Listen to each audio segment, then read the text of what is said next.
একজন সৈনিককে কখনো ছোট করে দেখবেন না বা অবহেলা করবেন না, কারণ একজন সৈনিককে অনেক কষ্ট মুখে চেপে রেখেও হাসি মুখে জন্ম করেছিল। তারা জানে বাবা মায়ের থেকে দূরে থাকার কষ্ট, তারা জানে মায়ের কোলে মাথা রাখতে না পারার কষ্ট। একজন সৈনিককে কখনো ছোট করে দেখবেন না বা অবহেলা করবেন না, কারণ একজন সৈনিককে অনেক কষ্ট মুখে চেপে রেখেও হাসি মুখে জন্ম করেছিল। তারা জানে বাবা মায়ের থেকে দূরে থাকার কষ্ট, তারা জানে মায়ের কোলে মাথা রাখতে না পারার কষ্ট।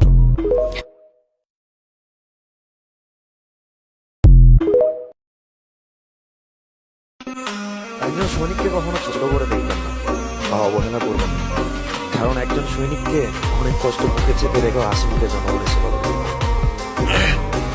তারা জানে বাবা মায়ের থেকে দূরে থাকার কষ্ট, তারা জানে মায়ের কোলে মাথা রাখতে না পারার কষ্ট।